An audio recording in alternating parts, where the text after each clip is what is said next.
A particle performs linear SHM of period 4 second and amplitude 4 centimetre. तो यहाँ पे हम एग्जाम्पल ले लेते हैं स्प्रिंग मास ऑसिलेटर का, और स्प्रिंग मास ऑसिलेटर का हम डायग्राम यहाँ पे बना लेते हैं। This is a spring mass oscillator, और इस स्प्रिंग मास ऑसिलेटर में ये हम कंसीडर कर लेते हैं इसका मीन पोजीशन। हमें यहाँ पे एम्पलीट्यूड जो है ये 4 सेंटीमीटर दिया हुआ है।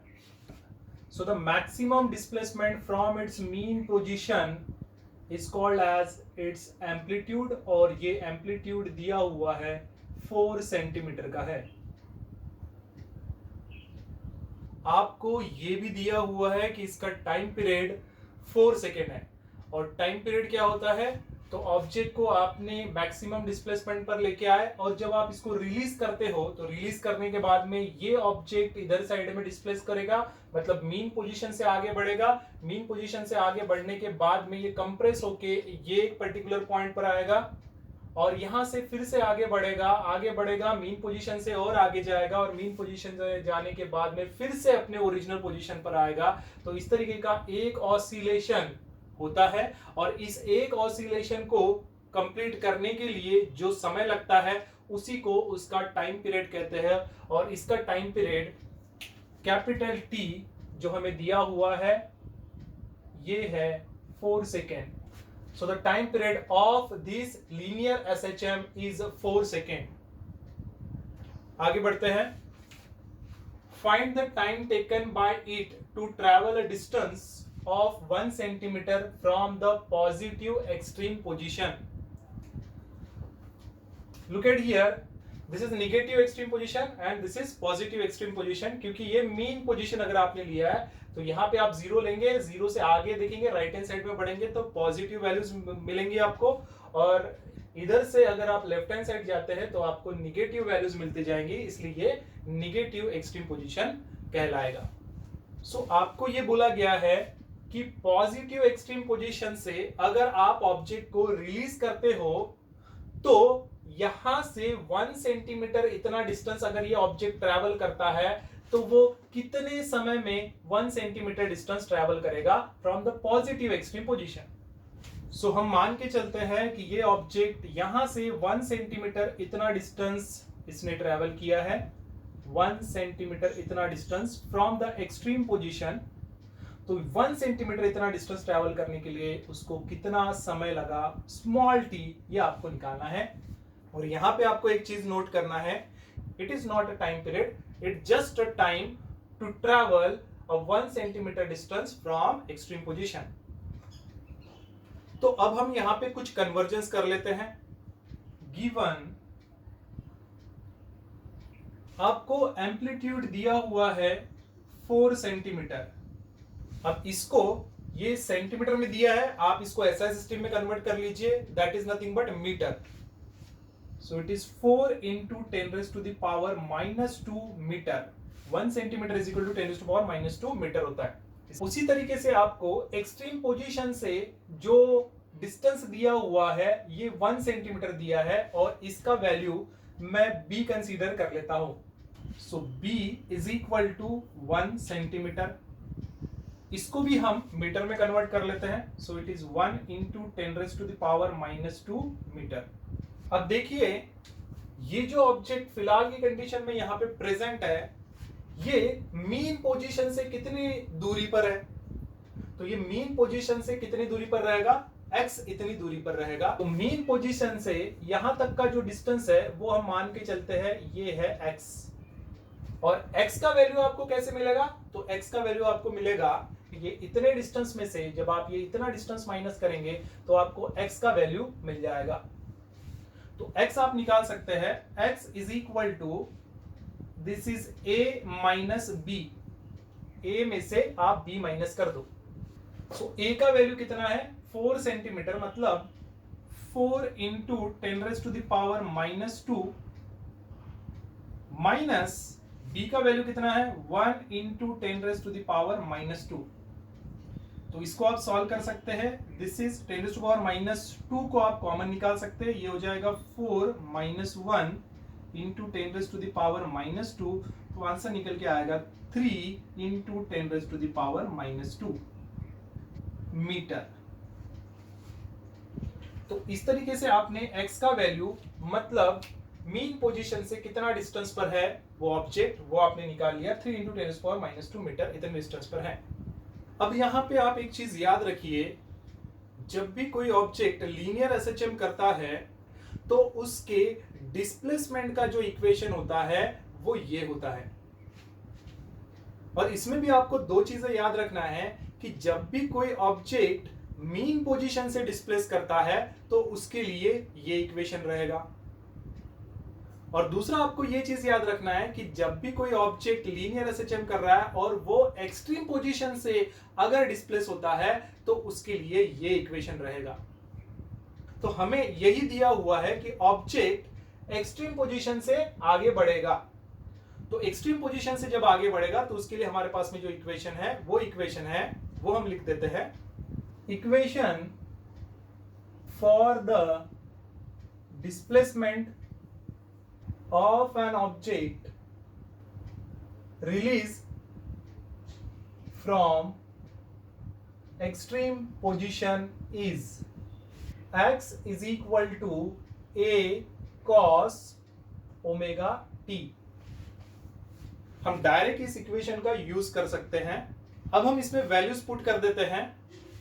This is 3 into 10⁻⁻², it is equal to amplitude का जो वैल्यू है ये है 4 into 10⁻², 4 into 10⁻² cos omega. Omega का फॉर्मूला हमें पता है, omega is equal to twice pi by capital T. This is twice pi by capital T multiplied by this is small t. अब इसको सॉल्व करते हैं। So this 10⁻² -2 गेट कैंसल, ये multiplication में है इस वजह से आप ऐसा कैंसिल कर सकते हैं। इस 4 को हम नीचे साइड में लेके आ जाते हैं तो ये हो जाएगा 3/4 और इस कैपिटल टी का जो वैल्यू है वो हम इसमें पुट कर देंगे, जो वैल्यू हमें दिया है 4 सेकेंड। तो ये हो जाएगा 3/4, इट इज इक्वल टू, यहां पे हम लिखेंगे कॉस, ये हो जाएगा ट्वाइस पाया डिवाइडेड बाय टी का वैल्यू है 4 मल्टीप्लाइड बाय स्मॉल टी। अब यहां पे देखिए this 2 and this 4 get cancel, 2 2 जा 4, तो π/2 आएगा यहाँ पे। तो ये इक्वेशन आप लिख सकते हैं, this is 3/4 is equal to this is cos and this is π/2 multiplied by small t. आपको ये स्मॉल टी निकालना है तो इस ब्रैकेट को हम यहीं पे रहने देते हैं और कॉस को इधर साइड लेके जाते हैं, तो ये हो जाएगा कॉस इनवर्स। तो इसको हम ऐसा लिख देते हैं, this is cos inverse 3/4 it is equal to, ये हो जाएगा π/2 मल्टीप्लाइड बाय स्मॉल टी। आप इस इक्वेशन को ऐसा भी लिख सकते हैं, इसको इधर साइड लिख दीजिए, इसको इधर साइड लिख दीजिए, तो ये हो जाएगा π/2 multiplied by small t it is equal to this is cos inverse this is 3/4। तो ये हो जाएगा t इज इक्वल टू 2 जाएगा इधर साइड और पाई जाएगा नीचे में, तो 2/π ऐसा लिखना पड़ेगा। और ये cos इनवर्स 3/4 और 3/4 को भी अगर आप डिवाइड करते हो तो ये वैल्यू मिलेगा आपको 0.75। t इज इक्वल टू 2/5, ये तो जैसे का वैसे लिख देते हैं, ये हो जाएगा cos इनवर्स, और ये 0.75 को आप ऐसा भी लिख सकते हैं 0.7500, इस तरीके से लिख सकते हैं। तो ये इक्वेशन आप याद रखिए, इस इक्वेशन को हम आगे में सॉल्व करेंगे। अब बराबर ध्यान दीजिए, आपको ये पूरा इक्वेशन सॉल्व करने के लिए cos इनवर्स 0.7500 ये वैल्यू कितना होता है ये आपको निकालना पड़ेगा। और ये वैल्यू आप कैसे निकाल सकते हैं, तो ये देखिए, अब इसके लिए आपको लॉग टेबल में नेचुरल कॉस वाला ये पेज आपको देखना पड़ेगा। और इस पेज में भी जो मिडल पोर्शन है, इस मिडल पोर्शन में आपको 7500 ये कहां पे है ये देखना पड़ेगा। अब एग्जैक्टली 7500 ये वैल्यू आपको वहां पे नहीं मिलेगा, उससे थोड़ा कम वैल्यू मिल सकता है और उससे थोड़ा ज्यादा वैल्यू मिल सकता है। अब जब हम cos ये टर्म सॉल्व कर रहे हैं तो इसके लिए आपको करना क्या है, आपको बड़ा नंबर सिलेक्ट करना है। बड़ा नंबर इसलिए सिलेक्ट करना पड़ता है क्योंकि मीन डिफरेंस में आपको बोला गया है मीन डिफरेंस सब्सट्रैक्टेड, मतलब मीन डिफरेंस में जो वैल्यूज आपको दी हुई है वो वैल्यू आपको इन वैल्यूज में से सब्सट्रैक्ट करनी पड़ती है, सो दैट आपको जो गिवन वैल्यू है, जैसे 0.7500 आपको कैलकुलेट करना है, आपको ये वैल्यू मिलना चाहिए सब्सट्रैक्ट करने के बाद, या फिर आप बोल सकते हैं कि ये इस वैल्यू के पास में वो वैल्यू होनी चाहिए, नियर अबाउट ये वैल्यू होनी चाहिए। तो इस टेबल में हम 7500 वैल्यू सर्च करते हैं, लेकिन हमें 7500 ये वैल्यू यहां पे नहीं मिल रहा है, तो हमने जो वैल्यू सिलेक्ट किया है वो सिलेक्ट किया है 0.7501, जो कि हमारे गिवन वैल्यू से बड़ी वैल्यू है। जब आप ये नंबर सिलेक्ट करते हो 7501, तो इसके लेफ्ट हैंड साइड में आप अगर जाते हो तो आपको दिखेगा डिग्रीज में 41 डिग्री, और यही नंबर 7501, इससे अगर आप ऊपर साइड में आगे बढ़ते हो तो आपको मिलेगा 24 मिनट्स। अब आपको और एक स्टेप करना है कि 7501 इस नंबर से आगे बढ़ते हुए जाना है, उसी हॉरिजॉन्टल लाइन में आपको आगे बढ़ते जाना है और देखना है कौन सा नंबर आता है आगे में। तो ऐसा आपको नंबर सिलेक्ट करना है जो नंबर आप इस नंबर से 7501 इस नंबर से जब आप उसको सब्सट्रैक्ट करते हो तो आपको नियरली इक्वल टू जो हमारा नंबर है, हमें जिसका कॉस इनवर्स फाइंड आउट करना है, वो नंबर आपको मिलता है या नहीं है। तो आप अगर आगे जाते हो, इसी के आगे में जाते हो, तो आपको सबसे छोटा नंबर वहां पे दिखेगा 2, और इस नंबर से अगर आप हमारा जो नंबर हमने सिलेक्ट किया है ये नंबर अगर आप सब्सट्रैक्ट कर देते हो तो हमारा जो कॉस इनवर्स वाला मेन नंबर हमें फाइंड आउट करना है वो नंबर आपको मिल जाएगा। तो हम इसको सब्सट्रैक्ट करके देखते हैं। अब एक्चुअल में ये जो नंबर आपको दिया हुआ है 7501, ये सिर्फ 750 नहीं है, तो इसके आगे में 0 पॉइंट भी लगा हुआ है, और जो मीन डिफरेंस आपने यहाँ पे 2 देखा है तो ये सिर्फ 2 नहीं है, ये नंबर आपका हो जाएगा 0.002। अब ये दो नंबर को आपको सब्सट्रैक्ट करना है और देखना है कितना वैल्यू आता है। तो सब्सट्रैक्ट करने के बाद में हमारा जो वैल्यू आ जाएगा ये नियरली इक्वल टू हमें जो कॉस इनवर्स निकालना है उसके उसी नंबर के करीब आ जाएगा ये। तो इसलिए हम मीन डिफरेंस में से 2 सिलेक्ट करेंगे। अब ये जो 2 हमने सिलेक्ट किया है, इसके भी ऊपर आप देखिए, सीधा ऊपर जाइए तो आपको दिखेगा यहाँ पे 1 मिनट्स लिखा हुआ है। तो अब हमें करना क्या पड़ता है, तो अब हमें ये जो ऊपर में जो मिनट्स दिए हैं 24 मिनट्स, और इधर में जो 1 मिनट्स दिया है, इस मिनट को आपको सिंपली ऐड करना पड़ता है। मीन डिफरेंस का जो नंबर है ये सब्सट्रैक्ट करना पड़ता है, और ऊपर में जो मिनट्स आपको दिखाई दे रहे हैं इन मिनट्स को आपको ऐड करना पड़ता है। तो ऐड करने से हमें जो नंबर मिलेगा ये मिलेगा, दिस इज 25। तो हमारा कॉस इनवर्स 0.7500 का जो आंसर रहेगा ये रहेगा, दिस इज 41 डिग्री 25 मिनट्स। सो इसका आंसर जो निकल के आया है ये है 41 डिग्री 25 मिनट्स। किताब में आपको इसका जो आंसर निकाल के दिया हुआ है ये है 41.4 डिग्री। अब हम जब निकालते हैं तो आंसर कुछ ऐसा आ रहा है, किताब में कुछ ऐसा दिया है, तो एक्चुअल में यहाँ पे किया क्या है, तो देखिए यहाँ पे क्या किया हुआ है, ये 25 जो मिनट्स है ना, इसको भी इन्होंने डिग्री में कन्वर्ट कर दिया है। तो ये कैसा करते हैं वो हम देखेंगे अभी। So it is equal to 41 degree. अब क्योंकि आपको यहाँ पे एक रिलेशन पता होना चाहिए, वो रिलेशन ऐसा रहेगा कि 1 degree is equal to 60 minutes, और इस वजह से 1 मिनट इज इक्वल टू कितना हो जाएगा, तो 1/60 डिग्री हो जाएगा। इसलिए जब आप मिनट का कन्वर्जन डिग्री में करोगे तो कुछ इस तरीके से करोगे, you can write 41 degree plus this is 25 multiplied by 1/60।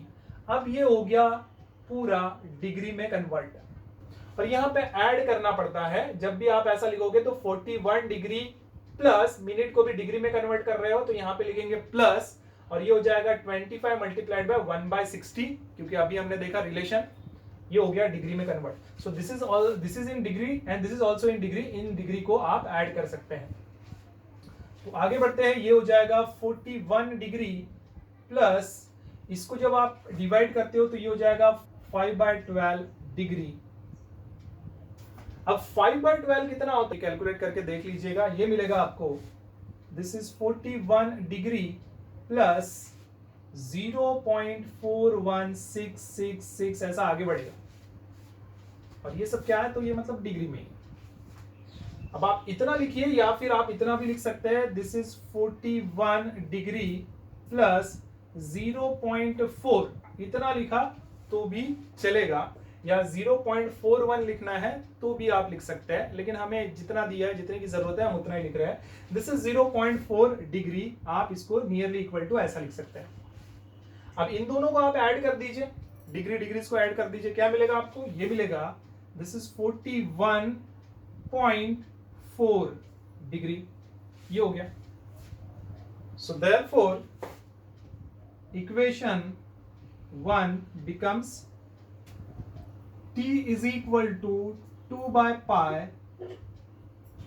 cos inverse 0.7500 की जगह पर हम क्या लिखेंगे, 41.4 डिग्री लिखेंगे। सो मल्टीप्लाइड बाय 41.4 डिग्री। अब आपको एक चीज नोट करना है कि ये टाइम निकालना है, और टाइम का जो SI यूनिट होता है वो क्या होता है, वो होता है सेकेंड। अब यहाँ पे जब आप इसको सॉल्व करोगे तो ये इसका आंसर सेकेंड में आना चाहिए, और सेकेंड में आना चाहिए मतलब ये सभी के सभी SI यूनिट में होने चाहिए। अब ये 41.4 डिग्री जो है, डिग्री मतलब क्या रहता है, एंगल रहता है, और एंगल का जो SI यूनिट होता है वो होता है रेडियन। तो इसलिए आपको ये डिग्री का कन्वर्जन सबसे पहले किसमें करना पड़ेगा, रेडियन में करना पड़ेगा। और इसके लिए आप ये रिलेशन याद रख सकते हैं, 360 degree is equal to twice pi radian होता है, और इस तरीके से 1 degree is equal to pi by 180 radian. So इस डिग्री का कन्वर्जन जब आप रेडियन में करोगे तो वो कुछ इस तरीके से करोगे, this is 2 by pi multiplied by, this is 41.4, याद रखिए आप इसको मल्टीप्लाइड बाय 1 डिग्री करके लिख सकते हैं, this is 2 by pi multiplied by, this is 41.4 multiplied by, this is pi by 180, ये हो गया रेडियन में convert. Look at this pi get cancel, आप इसमें से 2 और 180 को डिवाइड कर सकते हैं, दिस इज 2 9 18, अगेन ये 0, तो ये जो बचता है ये बचता है t is equal to 41.4 divided by 90, और ये क्योंकि हमने SI में कन्वर्ट कर लिया इसलिए इसका जो यूनिट आप दे सकते हैं वो सेकंड दे सकते हैं।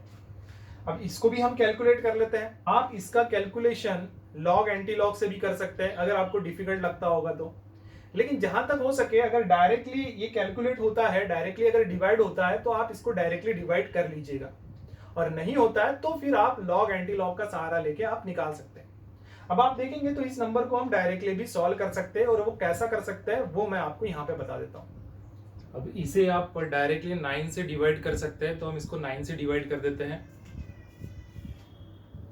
This is 9 1s are 9 and this is 0 and this is 4.6, आप इसका डिवीजन करके देख लीजिएगा, इतना मिलेगा 4.6 डिवाइडेड बाय 10, सो ये हो जाएगा it is equal to 4.6 divide by 10। अब ये डिवाइड बाय 10 मतलब इसका पावर क्या है, तो इसका पावर है +1, जब ये ऊपर जाएगा तो ये हो जाएगा -1, so you can write this is 4.6 into 10 raised to the power -1, ऐसा लिख सकते हैं। अब अगर ये 10 raised to power -1 को भी अगर आपको हटाना है तो आपको इस पॉइंट को शिफ्ट करना पड़ेगा। अब इस पॉइंट को क्या हम राइट में शिफ्ट करें या फिर हम लेफ्ट में शिफ्ट करें, सो दैट ये कैंसिल हो सकता है। जब भी हम पॉइंट को लेफ्ट में शिफ्ट करते हैं तो into 10 raise to the power plus के फॉर्म में आते जाता है, जब भी पॉइंट को आप राइट में शिफ्ट करोगे तो into 10 raise to the power minus के फॉर्म में आते जाएगा। और जितना भी डिजिट आप शिफ्ट करते हो, चाहे लेफ्ट रहे चाहे राइट रहे, उतना ही डिजिट उसके पावर में आपको देना है। तो इसको कैंसिल करने के लिए इंटू 10⁻⁻1 आना चाहिए, और इंटू 10⁻+1 तब आएगा जब आप पॉइंट को left hand side 1 digit shift करोगे। तो इसको हम लिख देते हैं, अगर हम 1 डिजिट इधर में शिफ्ट कर रहे हैं तो ये हो जाएगा दिस इज 0.46 इंटू पॉइंट को 1 डिजिट लेफ्ट में शिफ्ट किया तो इसलिए 10⁻, ये आएगा प्लस के फॉर्म में, लेफ्ट में किया इसलिए प्लस के फॉर्म में, और एक ही डिजिट किया इसलिए 1, और ये जैसे का वैसा into 10⁻⁻1। So now this is 10⁻+1 -1 get cancel. तो आपका जो लास्ट में आंसर बचेगा ये बचेगा t is equal to 0.46 second. इसका मतलब ये है कि ये जो ऑब्जेक्ट है, ये ऑब्जेक्ट आपने एक एक्सट्रीम पोजीशन से, पॉजिटिव एक्सट्रीम पोजीशन से जब आप इसको रिलीज करते हो और ये 1 सेंटीमीटर इतना डिस्टेंस जो ट्रैवल कर रहा है, वो 1 सेंटीमीटर डिस्टेंस ट्रैवल करने के लिए कितना समय लगा है, तो ये लगा है 0.46 सेकेंड। तो आई होप स्टूडेंट्स आपको ये न्यूमेरिकल समझ में आया होगा। अगर न्यूमेरिकल समझ में आया है तो प्लीज इसको लाइक करिए, सब्सक्राइब करिए चैनल को, और इसके अलावा किसी भी न्यूमेरिकल में अगर आपको कोई दिक्कत होगी तो आप मुझे कमेंट सेक्शन में बिल्कुल बता सकते हैं। आप अपने फ्रेंड के साथ में ये वीडियो शेयर करिए। तो आज के लिए बस इतना ही, मिलते हैं नेक्स्ट वीडियो में। Thank you.